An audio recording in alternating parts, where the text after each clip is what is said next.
Standard 9 science biology related chapter number 6 classification of plant.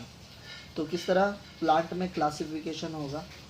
तो हम लोग ने प्रीवियस स्टैंडर्ड में 8 स्टैंडर्ड में देखा कि हम लोग किस तरह ऑर्गेनिजम्स का माइक्रोब्स का अलग अलग क्लासिफिकेशन किया, और उसी में हम लोग ने समझा कि सर रॉबर्ट विटेकर ने हमारे लिए उनके लिविंग थिंग्स के 5 डिफरेंट किंगडम्स बनाए। तो उसमें से 3 हम लोग 8 स्टैंडर्ड में पढ़ चुके। पहला था मोनेरा, प्रोटिस्टा और फंगाई। ये 3 हम लोग ने पढ़े, पर उसमें से 2 बाकी थे, which is a Plantae and Animalia. तो थोड़ा सा प्लांटे से रिलेटेड यहाँ हमें आज शायद पढ़ने मिल सकता है। तो आगे बढ़ते हैं। What is the hidden secret of kingdom Plantae, which is important in the green freshness is surrounding? Just how diversity there is in a kingdom, let's see. So फिलहाल हमें ये देखने मिल रहा है कि प्लांटे की वजह से आसपास की सारी चीज़ें ग्रीनिश हमें देखने काफ़ी बार मिलती है।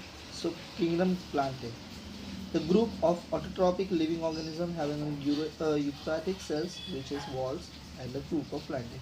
ये प्लांटे पढ़ने से पहले हम थोड़ा सा लास्ट ईयर की रिवीजन करते हैं। जैसे कि हमें पता है लिविंग ऑर्गेनिजम्स होते हैं। लिविंग ऑर्गेनिज्म के 2 पार्ट, पहले prokaryotics, eukaryotics. Prokaryotics primitive cells, eukaryotics good और well cells. So prokaryotics undeveloped होते हैं, eukaryotics is developed cells. Therefore we are moving ahead with it कि प्रोक्रायोटिक्स हमें प्रिमिटिवली हमें प्रोक्रायोटिक्स में 70s राइबोसोम्स मिलते हैं, तो उसी के साथ यूक्रायोटिक्स में 80s ribosomes. So we are moving ahead with it like prokaryotics हमें काफ़ी बार माइक्रो ऑर्गेनिजम्स में अनडेवलप्ड सेल्स में मिलते हैं, और यूक्रायोटिक्स हमें हमेशा डेवलप्ड स्पीसीज में मिलते हैं, लाइक ह्यूमन, एनिमल या प्लांटे इसमें। उसी के साथ prokaryotics always in a unicellular form, और यूक्रायोटिक्स हमें 2 फॉर्म में मिलते हैं, either unicellular either multicellular. So ahead with it.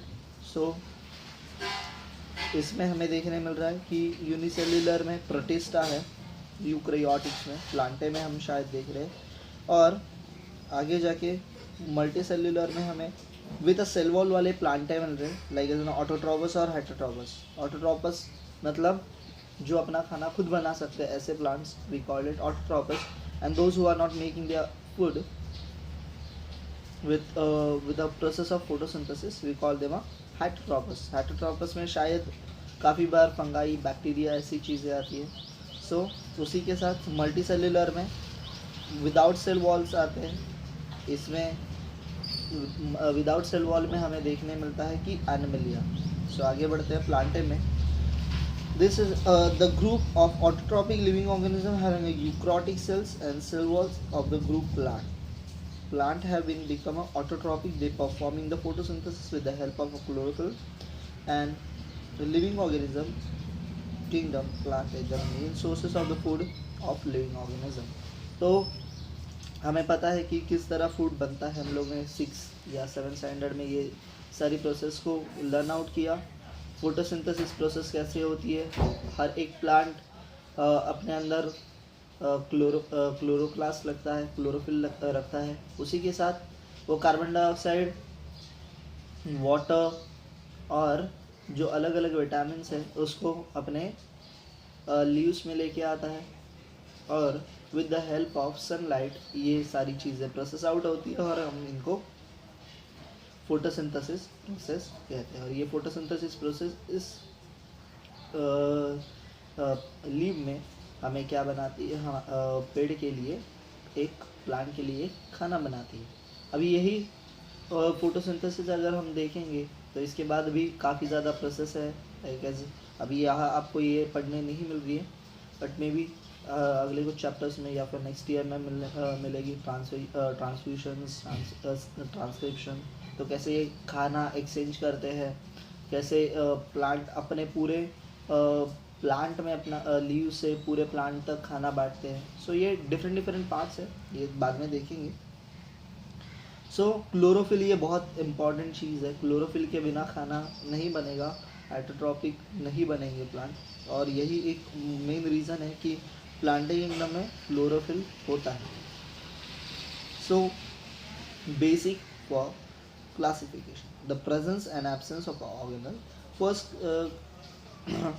criterion for classification planter, the presence and absence of separate conducting tissues for the conducting water or food. This is the next consideration for classification. Do the seeds and they do then the where the seeds is includes the fruit or not. तो काफ़ी अलग अलग level पे classification हो रहा है. जैसे कि इन्होंने कहा कि हम पहले उनके क्राइटेरियाज डिसाइड करेंगे कि वो सेल्स टिश्यूज़ के साथ है या नहीं है, या फिर किस तरह के सेल टिश्यूज़ है. They can conducting water and food conduction to next level, मतलब वो अपने पानी और खाने को किस तरह पूरे प्लांट में सप्लाई करेंगे, इसके लिए वो क्या सोचते हैं, वो कैसे प्रोसेस आउट करते हैं प्लांट. अगर प्लांट में बियर सीड्स है या नहीं है, ये सारी चीज़ें सोचने के लिए काफ़ी इम्पोर्टेंट होता है. फिर फ्रूट्स और नॉट, काफ़ी ज़्यादा प्लांट्स को फ्रूट्स आते हैं, काफ़ी ज़्यादा प्लांट्स को फ्लावर आते हैं, काफ़ी ज़्यादा प्लांट्स को फ्रूट और फ्लावर आते हैं, काफ़ी ज़्यादा प्लांट्स को फ्रूट और फ्लावर आते ही नहीं है. ऐसे भी प्लांट्स होते हैं. सो इनको हम इस लेवल पे क्लासीफाई करेंगे कि क्या क्या हो सकता है इनमें. So at a higher level, plant classification, different characteristics are considered for classification. Each depend on the absence and presence of the flower. जैसे मैंने कहा आपको, फ्लावर है, फ्रूट्स है, सीड्स है, प्लांट के. तो प्लांट आर क्लासिफाइड इन दो cryptogams and the is depending upon the way the seeds is enclosed with the fruit and not.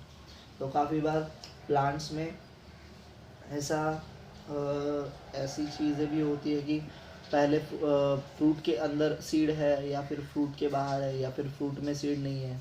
है ऐसा कौन सा फ्रूट है. लेट मी टेल, आपको एक क्वेरी है, एक क्वेश्चन पूछा गया है मेरा, आप व्हाट्सएप करना मुझे कि ऐसा कौन सा फ्रूट है जिसमें पहले फ्रूट आता है और देन सीड आती है.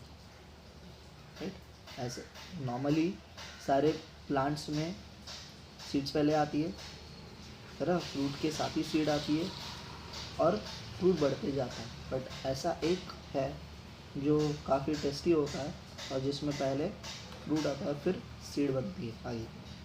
तो ये चैलेंज है, मुझे व्हाट्सएप करना मेरे नंबर पे कि ये ऐसा कौन सा फ्रूट है.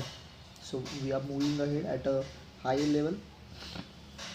So classify the monocots and dicots is depending upon the number of cyclones of a seed.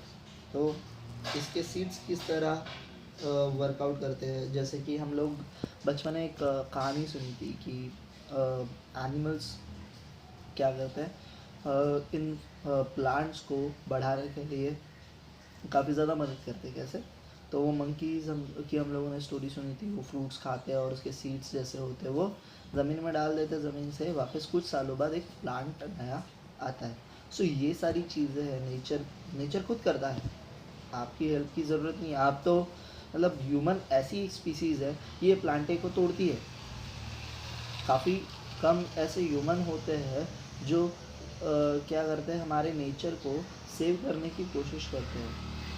तो ये सारी चीज़ें हम आगे बढ़ते हैं. सो क्रिप्टोग्राम्स से आगे बढ़ते हैं. Some of the aquatic plants are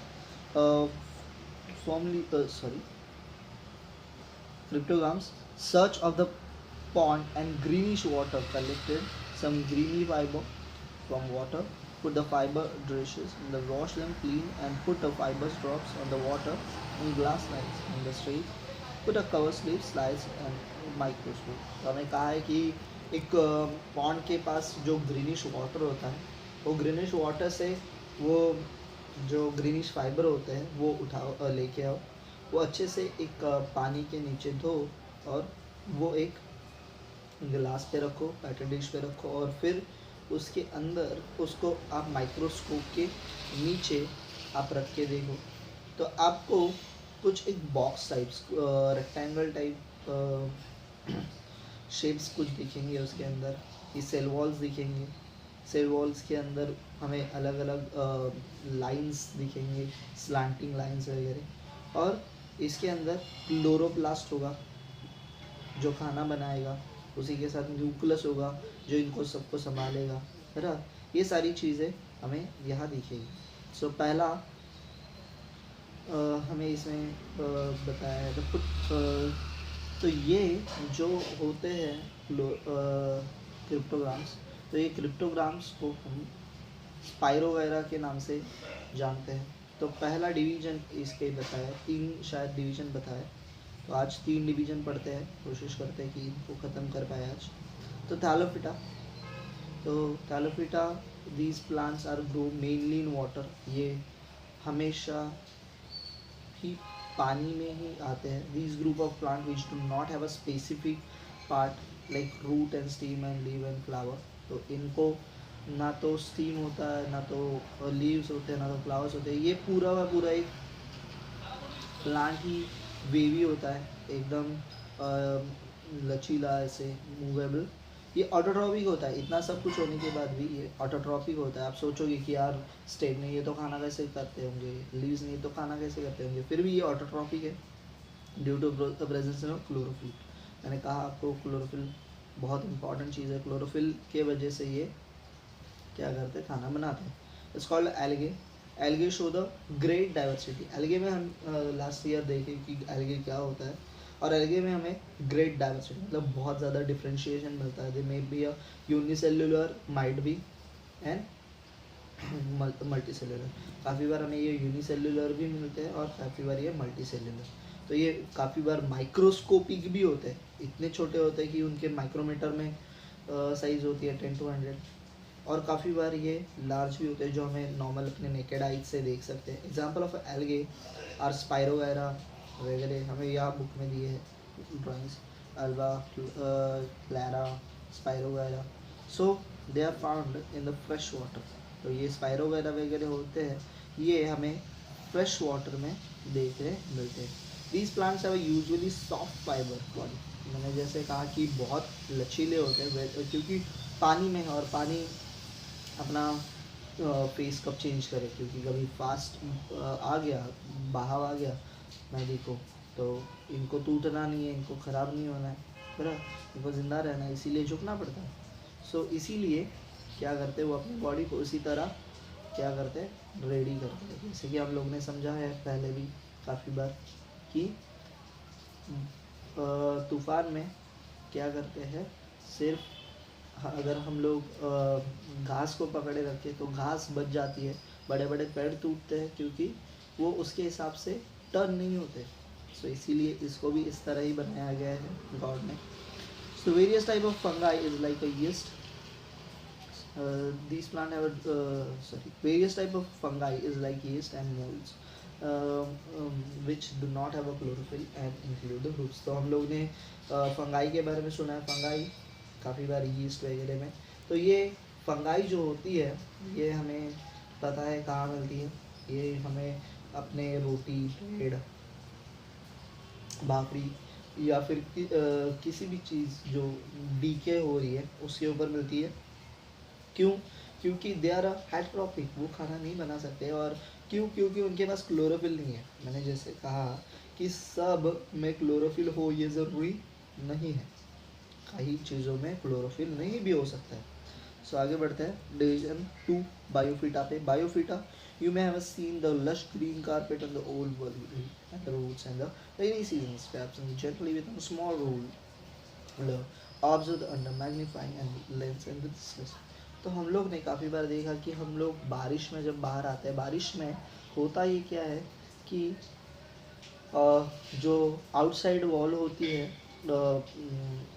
इसकी बिल्डिंग्स की, वो वेट हो जाती है, गीली हो जाती है, और इसके वजह से उस पर एक लशी ग्रीन से आ जाता है। आपको भी लगता है कि वहाँ घास उगी है ना, बट इट्स नॉट दैट। सो ये लशी ग्रीन जो होता है ये बायोफिटा होता है. सो आगे देखते हैं. This group of plant is called amphibians. हम इसको क्या कहते हैं? Amphibians. The plant kingdom because of the grow moist need water to reproduction. तो ये कहीं भी मॉइस्ट वाले जगह पे जल्दी आते हैं क्योंकि इनको वाटर काफ़ी ज़रूरत होती है. These plants are multi cellular and autotrophic. मतलब ये मल्टी सेल्यूलर भी होते हैं इसीलिए हमें नेकेड आइज से दिखते हैं, और उसी के साथ ये ऑटोट्रॉपिक भी होते हैं, अपना खाना खुद बनाने वाले. They reproduce by spore formation structure. Bryophytes are flat ribbon like long root with true roots. इनकी बॉडी एकदम फ्लैट होती है, ज़ीरो साइज फिगर जैसे रिबन की तरह ये दिखते भी है. एक बड़ी सी रिबन है. आपने कभी कभी ऐसे डेकोरेशन में प्लांट भी लगाए होंगे, तो इस तरह वो दिखती है. With a true roots stem leaves instead they have a stems और like a leaf in the part of a like root. तो वो जो लंबी थ्रेड लाइक पार्ट होता है वो काफ़ी बार इनके रूट्स भी हो सकते हैं. They do not have a specific tissues for conduction of food and water. तो उनके बॉडी में जो सॉरी इनके ये स्पेसिफिक कुछ टिश्यूज़ होते हैं इनके जो लचीले बॉडी में, फ्लैट बॉडी में, जो क्या करते हैं? फूड और वाटर को कंडक्ट करते हैं. The example of moss. तो हमें इसके एग्जाम्पल देते हैं मॉस, मर्चेंटिया वगैरह, रिसिया वगैरह. सो आगे बढ़ते हैं. With You may have seen the ferns among the ornamental plant in the garden. Take a leaf and the fully grown fern and observe it carefully. तो आप जो ornamental plant मतलब दिखावे के लिए डिज़ाइनर प्लांट वगैरह जो हम लोग बनाते हैं, सो इसमें इसके लीव्स जो होते हैं वो फुल्ली ग्रोन होते हैं. The fern are observe observe. तो उन्होंने कहा है कि ये ऑब्जर्व करो, आपको इनमें क्या दिखेंगे? फ्लुमेरिया वगैरह आपको दिखेंगे. सो आगे बढ़ते हैं डिवीज़न 3 पे. आज के लिए डिवीज़न 3 ये लास्ट होगा. Plants from this group have well developed root stem and leaves are separated tissue for conduction of food and water but do not have a flower and fruit. तो ये ऐसे plant है जिसके stem है, जिसके leaves है, बराबर, जिसके रूट्स है, बट इस पे ना तो फ्लावर आते हैं ना तो फ्रूट आते हैं. वाह, मतलब सब कुछ दिया पर फ्लावर और फ्रूट जो ऑर्नामेंट है वो इस प्लांट के पास नहीं है. तो इनके पास क्या है? They reproduce with the help of spore. तो हमारे गाल पे कभी अगर आप देखते हो कि किसी किसी के गाल पे धब्बे आते हैं, तो उसी तरह ये स्पोर्स जो होते हैं ये इसके लीव्स पे आते हैं. Spores form black and surface of their leaves. Example the ferns. Like हमें यहाँ फर्न्स वगैरह में दिख रहे हैं, रूट्स है इनके.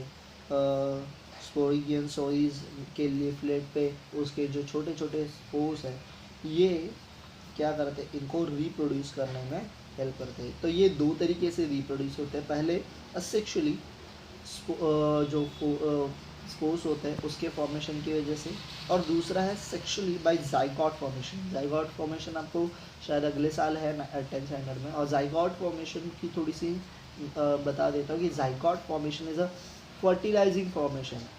इसके जो सेंटर होता है, जो प्लांट का सेंटर होता है, इस सेंटर में ये जाइगोट फॉर्मेशंस प्रोसेस आउट होता है with the help of different part of the plant.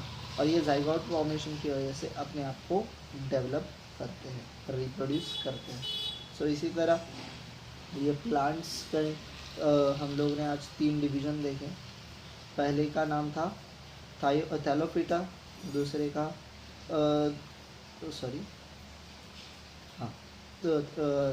थैलोपिटा, बायोफिटा वगैरह. सो आज के लिए हम ये 3 पार्ट हम समझ चुके हैं.